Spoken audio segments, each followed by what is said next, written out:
In our society, sexual assault is becoming an epidemic. In North America, 1 in 4 women will be sexually assaulted during their lifetime. This statistic is even higher for women in university. So how do we work to stop sexual assault? Where can we possibly begin?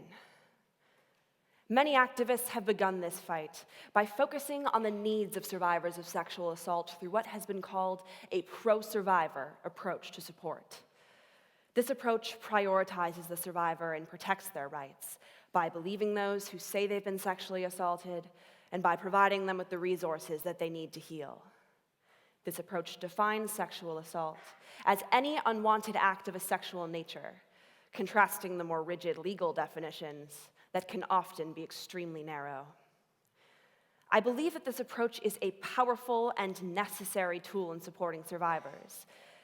However, I also believe that to truly work towards ending sexual assault, we must go further.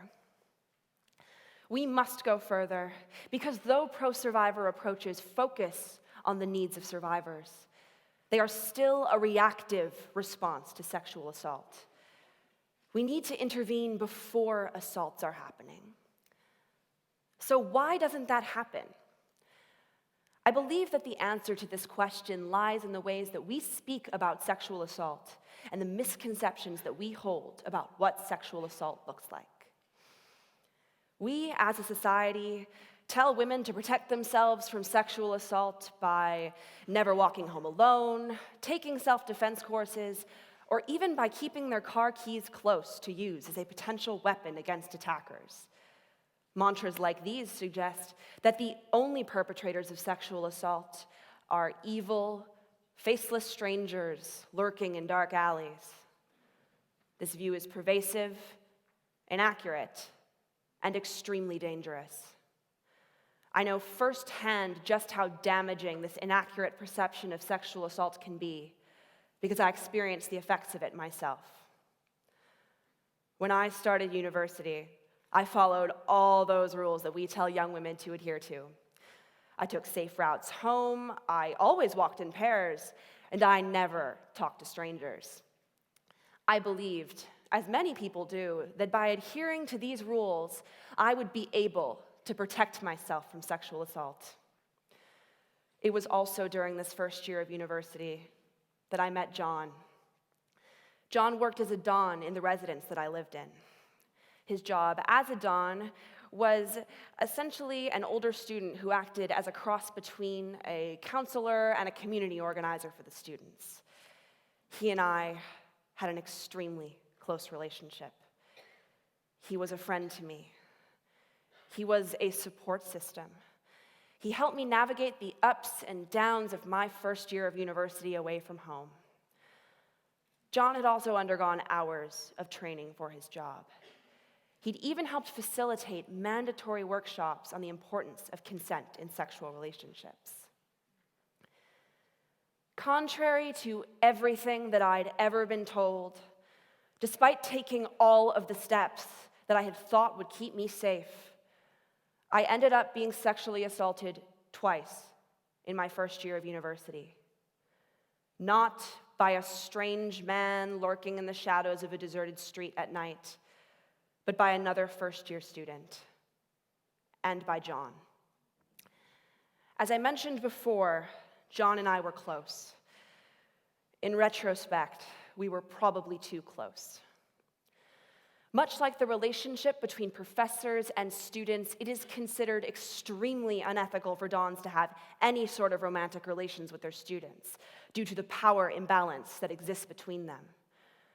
I cared about John deeply, but I never thought that anything would happen between us. A few nights after my birthday, John found me in the hallway of our residence building having a panic attack. At the time, I was experiencing severe anxiety and flashbacks due to the first sexual assault that I'd experienced a few months prior. I hadn't told anyone about that assault until now.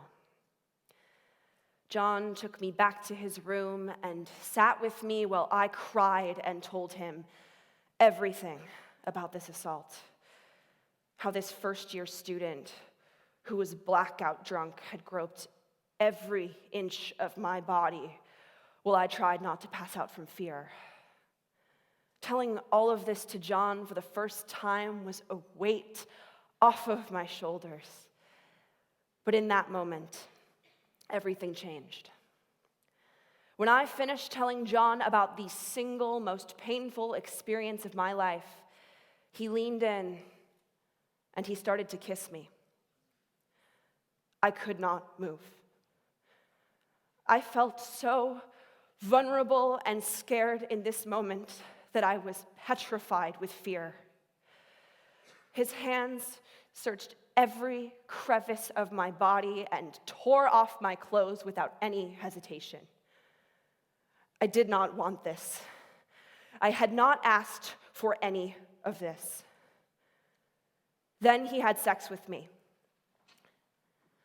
I felt like my body was being set on fire, like he was tearing off my skin with his bare hands and fingernails.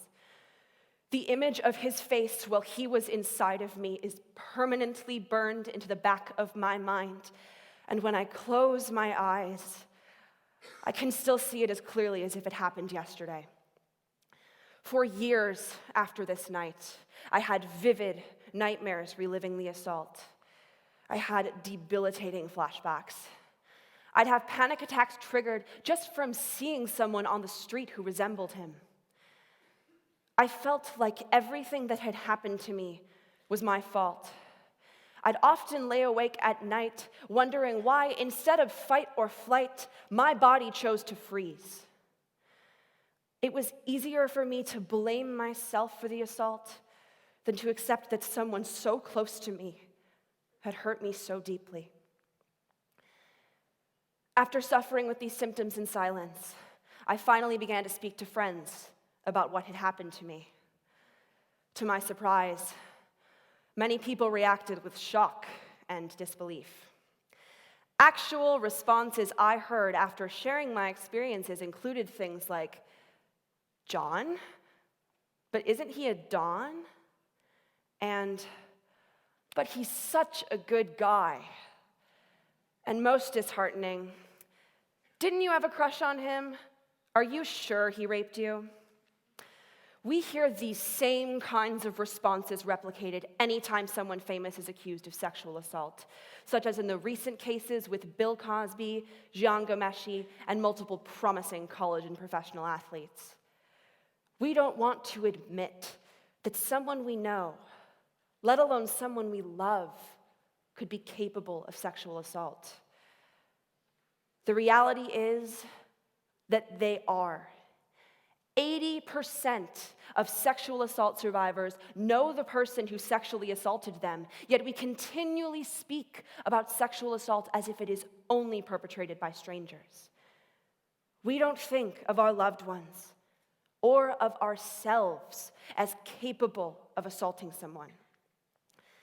And this is the most dangerous part of believing that misguided idea of what sexual assault looks like.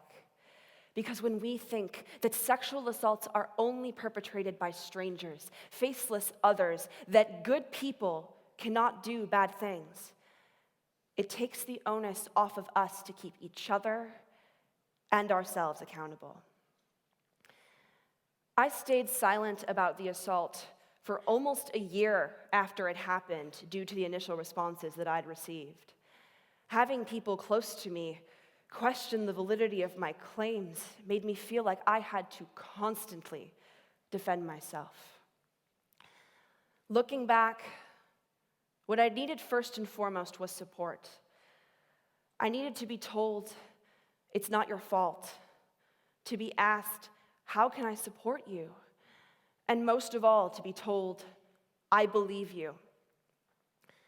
In the end, staff members in our residences heard about the incident, and John was asked to leave his job and move out of the building early. Not because of the sexual assault, but because of inappropriate contact with a student. There was no formal disciplinary action taken through the dean of students, and apart from having to leave the building a few days early, John saw no real consequences for his actions.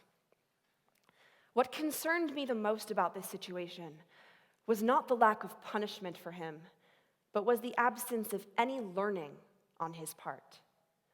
No one ever had a conversation with John about why what happened between us was wrong. I realized this when a month after the assault, John sent me a message over Facebook. In the message, he refers to the assault as that last bit of drama at the end of the year. That's when it hit me. Though John knew that he'd been fired for having sex with me, he did not think that he'd sexually assaulted me. Why didn't anyone speak to him about his actions? Did his friends stay silent for fear of jeopardizing their friendship? Having conversations with friends and loved ones about their actions does not have to mean the end of a relationship. What it means is having a conversation about accountability that can stop future assaults from happening. Maybe people chose not to confront him for fear that he'd been falsely accused. Conversations surrounding sexual assault inevitably contain a fear of false accusations. The idea that people make false sexual assault claims in order to gain attention or seek revenge. This fear is unfounded. The reality of coming forward as a survivor of sexual assault means having your experiences trivialized and disbelieved at every turn, facing re-traumatization from having to tell your story over and over again. And if you decide to report your assault to the police, going up against a broken justice system that is ill-equipped to deal with sexual assault cases. There is nothing to gain from a false accusation. We have two options in these situations when someone we know is accused of sexual assault. If we decide to have a conversation with someone, and it turns out that they did not, in fact, sexually assault someone, then the worst possible outcome is some awkwardness. But we're still having a conversation. We are still planting a seed. This person will now be more aware of their actions, even if they did not sexually assault someone. But if they did, that conversation may be able to prevent future assaults from happening. The flip side of this is, of course, that if we do not have this conversation out of fear of a possible false accusation, and this person did sexually assault someone, they may go on to sexually assault someone again. In my own experience, many of John's friends seemed to take the fear-based approach in response to the assault. I had just survived the most traumatic experience of my life, and in addition to being blamed for my own assault, I had to watch as people chose to stand by and act like nothing had happened. And because of that, John may sexually assault someone again. But had society not portrayed perpetrators as monsters in dark alleys, had John realized that these conversations about consent applied to him too, had we been talking about this earlier, then he may have never sexually assaulted me in the first place. This situation will not change overnight. We still need more support for survivors in the current system, but this is a way that we can start making change today. I believe that once we understand that we are all capable of sexual assault, we can start holding each other accountable by having conversations and continuing to raise awareness. Then we can move towards a society where sexual assault does not happen. I want to live in a world where no one ever has to go through what I went through. And I believe that we can start working towards that world together, one conversation at a time. Thank you.